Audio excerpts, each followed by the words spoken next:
Olá, seja bem-vindo à nossa reflexão bíblica dessa semana. Espero que você, toda a sua família, aqueles que te rodeiam, estejam bem. Vamos iniciar em nome do Pai, do Filho e do Espírito Santo. Amém. Senhor, envie-nos o seu Espírito para que possamos ler e interpretar este texto bíblico. Abra nossa mente para entendermos a sua palavra e o significado da vida que nos foi dada. Aumentar em nós a fé que nos deste, para que nenhuma tentação possa extinguir o fogo do amor que a vossa graça acendeu em nossos corações. Amém. Evangelho de São Marcos, capítulos 3, versículos de 20 a 35. Dirigiram-se em seguida a uma casa. Aí afluiu de novo tanta gente que nem podiam tomar alimento. Quando os seus o souberam, saíram para o reter, pois diziam: Ele está fora de si. Também os escribas que haviam descido de Jerusalém diziam: Ele está possuído de Beelzebul. É pelo príncipe dos demônios que ele expele os demônios. Mas, havendo-os convocado, dizia-lhes em parábolas: Como pode Satanás expulsar a Satanás? Pois se um reino estiver dividido contra si mesmo, não pode durar. E se uma casa está dividida contra si mesma, tal casa não pode permanecer. E se Satanás se levanta contra si mesmo, está dividido e não poderá continuar, mas desaparecerá. Ninguém pode entrar na casa do homem forte e roubar-lhe os bens, se antes não o prender, e então saqueará sua casa.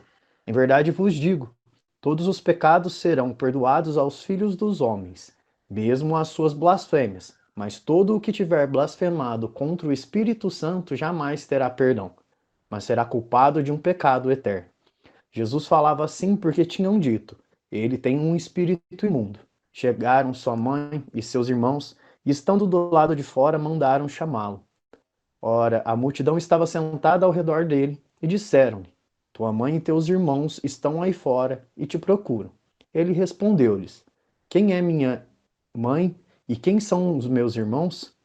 E correndo o olhar sobre a multidão que estava sentada ao redor dele, disse: Eis aqui minha mãe e meus irmãos. Aquele que faz a vontade de Deus, esse é meu irmão, minha irmã e minha mãe. Palavras da salvação, glória a vós, Senhor.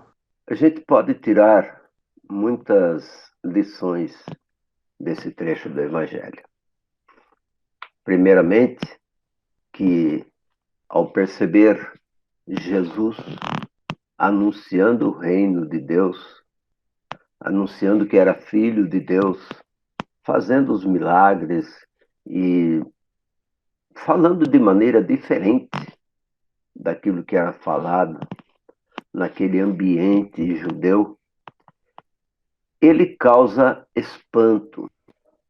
E aqueles que se dizem doutores da lei, aqueles que se dizem os entendidos da lei judaica, aqueles que acham que são os entendidos da religião judaica, quando ouvem Jesus falar, eles então ficam espantados. E o mais interessante de tudo é o seguinte: é uma atitude que a gente vê muito hoje em dia. Ou seja, quando a pessoa não aceita ou não entende, a coisa mais fácil que tem é rechaçar, é afastar, é não querer saber daquilo. Foi o que fizeram com Jesus. Não aceitaram, então não foram nem sequer conversar direito com ele, nem argumentar. Não, você está tomado pelo demônio para falar isso. E aí Jesus então argumenta, né? Como é que eu posso brigar comigo mesmo?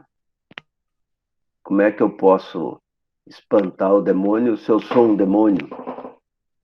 E muitas outras argumentações que Jesus apresentava.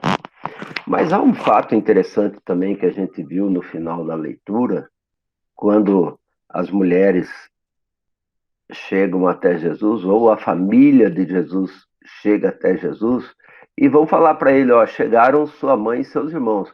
Mas chegaram por quê? Porque foram falar para eles irem lá socorrê-lo, porque ele estava falando besteira. Para que eles pudessem intervir também. E aí Jesus percebe a artimanha daquelas pessoas e quando ele dá uma resposta para a sua família, a gente hoje fica até espantado, né? Nossa, quem são minha mãe e quem são meus irmãos? Jesus não conhece a mãe e os irmãos dele. Mas aí é que é o mais interessante. Maria e os irmãos entenderam o que Jesus estava falando. Porque o que é que Jesus fala? Esses que estão aqui me escutando, esses que estão me aceitando, esses são minha mãe e meus irmãos. E é para esses que eu vim. Aquele que faz a vontade do Pai, esse é meu irmão, minha irmã e minha mãe. E essa que é a diferença. E aí a gente percebe a identidade de Jesus. Ou seja, não se espanta quando alguém começa a falar mal dele. Mostra desde o início qual que é a sua vontade, qual que é a vontade do Pai, qual que é o seu desejo. E Maria entende, e Maria percebe, tanto é que ela não se opõe. Tanto é que ela não vai, oh, Jesus, como é que você pode falar assim comigo? Eu sou sua mãe. Não, ela entende. Nós somos os seus irmãos, sua mãe, porque ela também estava ali fazendo parte dessa situação. Então a pergunta fundamental é essa: quem é Jesus? Qual que é a identidade de Jesus para você? É aquele que está sempre pronto para me ajudar, aquele legalzão que está aí para me dar o apoio a hora que eu preciso? Ou é aquele que pede um compromisso sério de vida, que pede um compromisso sério da minha atitude?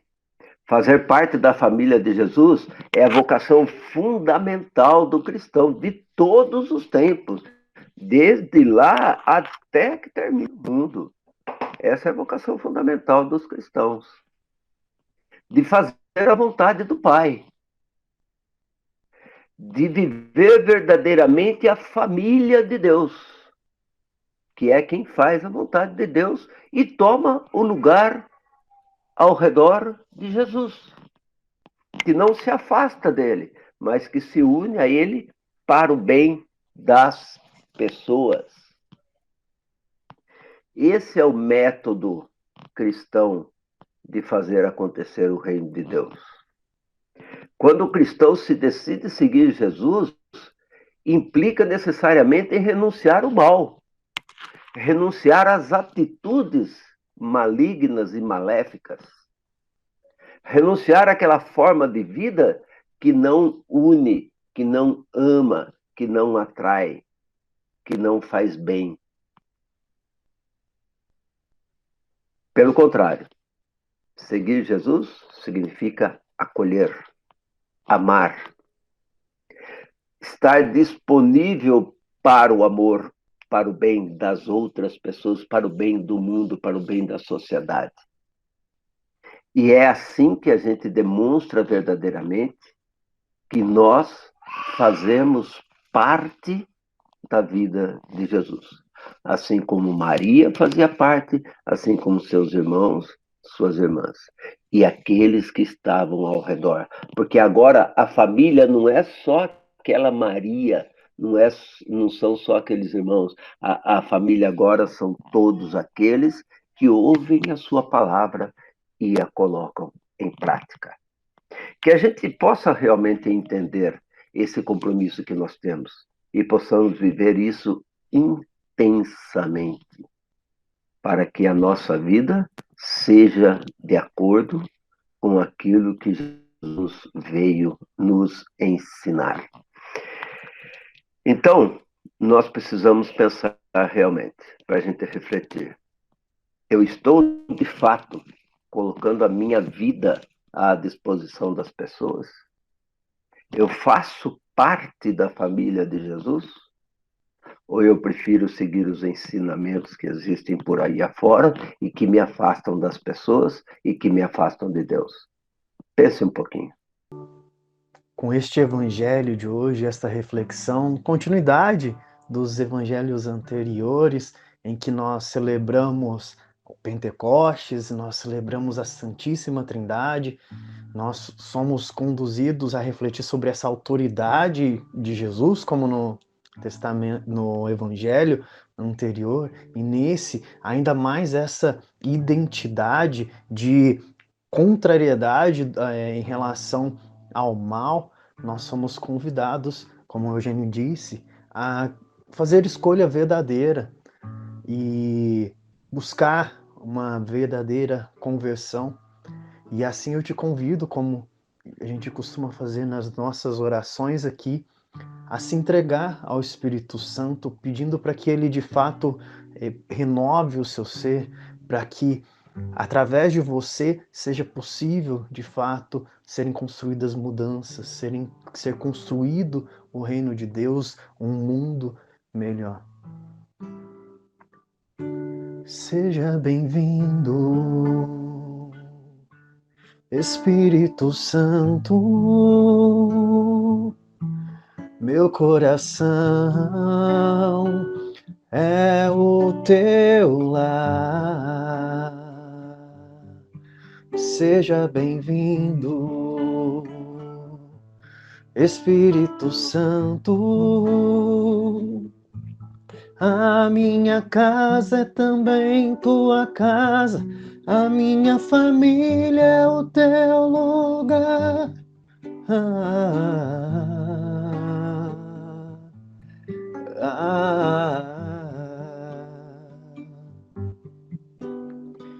Vem em mim morar. Quero ser templo vivo e te levar comigo. Quero ser templo vivo do teu amor. Quero ser templo vivo e te levar comigo. Quero ser templo vivo do teu amor. Que possamos, neste dia de hoje, verdadeiramente entregar a nossa vida ao Senhor. Acabamos de sair da celebração de Corpus Christi, um momento bastante simbólico que nos faz refletir. Estamos iniciando agora junho, que é considerado, que é celebrado o mês do coração de Jesus, e eu vim te trazer todo esse contexto para te fazer esse convite mais fortalecido de vivenciar de fato a palavra de Deus, os ensinamentos de Cristo, para buscar uma vida nova e, como a gente sempre diz aqui, construir juntos o reino de Deus, um mundo melhor. Pai nosso que estais nos céus, santificado seja o vosso nome, venha a nós o vosso reino, seja feita a vossa vontade, assim na terra como no céu.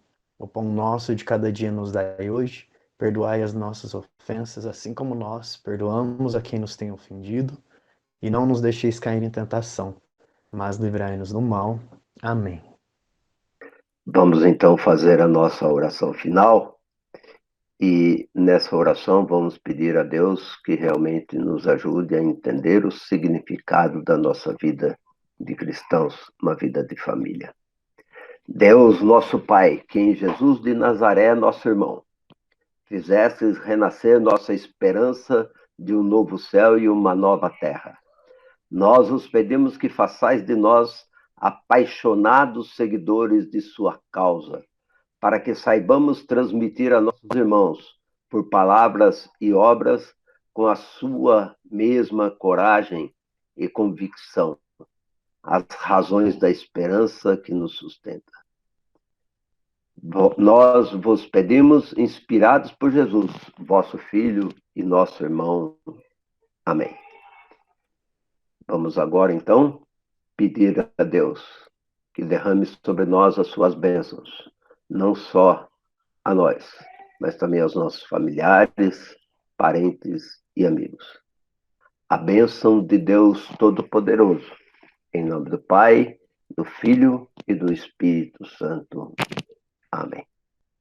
Obrigado por estar conosco, mais esta reflexão aqui online, e te peço justamente para auxiliar na evangelização, clicando aí no botão gostei ou no compartilhar, para que a palavra de Deus chegue a ainda mais corações.